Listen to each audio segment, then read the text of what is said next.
começando mais um programinha Sérgio Cruz aqui pela viamorena.com. E eu começo o programa de hoje abrindo aqui a Constituição Federal, né? A gente não costuma ler o livrinho aqui, muita gente não leva o livrinho a sério, mas eu acho que está na hora, né, da gente, de vez em quando, foi um livrinho que custou tão caro para o Brasil, né? Todos nós pagamos muito caro por esse livrinho. Está na hora da gente, né, começar a ler o livrinho. Eu estou abrindo o livrinho hoje para ver a questão da anistia. A Corte Interamericana de Direitos Humanos acaba de decidir que o Brasil descumpriu 2 vezes a Convenção Americana de Direitos Humanos.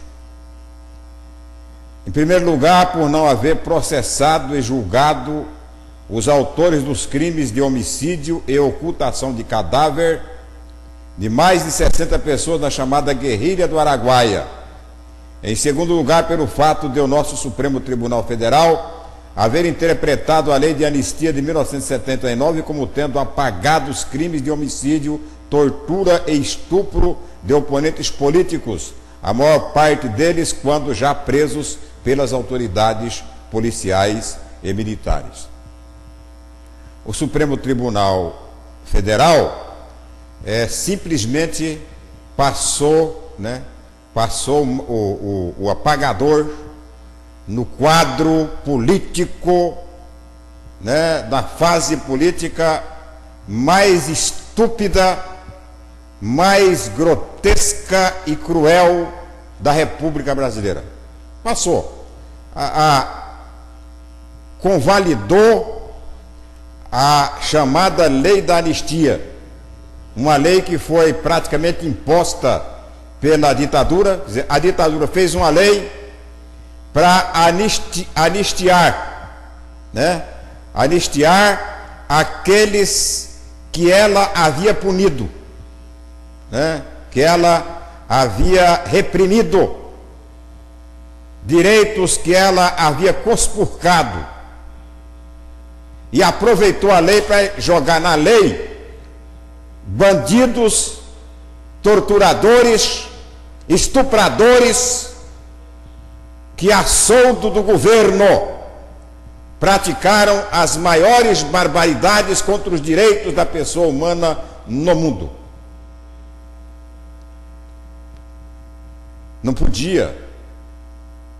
O Supremo não podia fazer, porque o Brasil é signatário de vários tratados internacionais, entre eles esse dos direitos da pessoa humana. E os tratados internacionais do qual o Brasil é signatário são leis aqui no Brasil, estão previstas aqui no artigo 5º da Constituição Federal.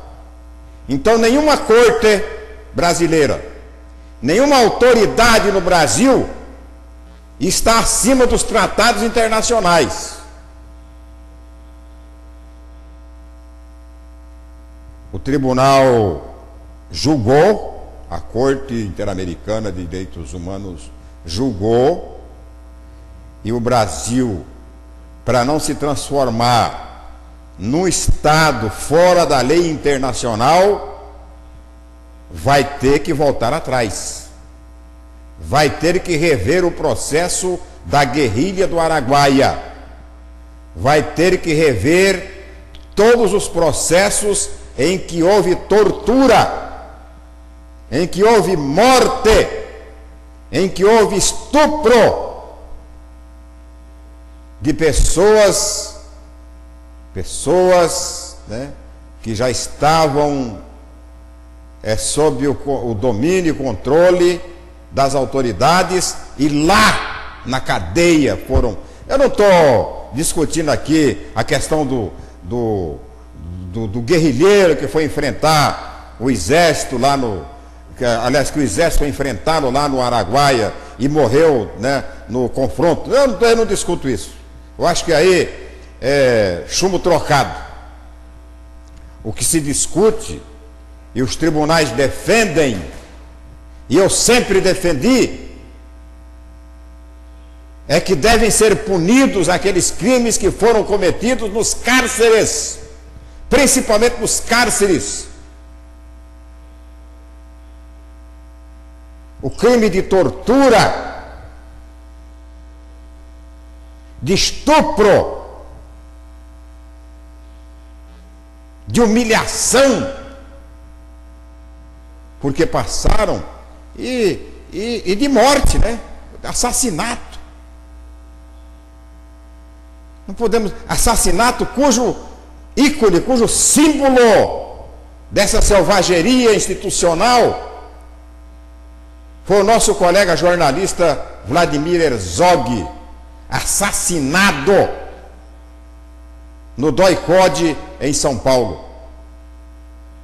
Então eu acho que tem que ser levantado, tem que ser, a família tem o direito de saber onde está, onde foi sepultado, enterrado o cadáver, né, do seu ente querido, para lhe dar um enterro decente. A história, né, tem que ser aberta para que toda a sociedade conheça o barbarismo que foi, a selvageria, a crueldade que foi o regime de 64,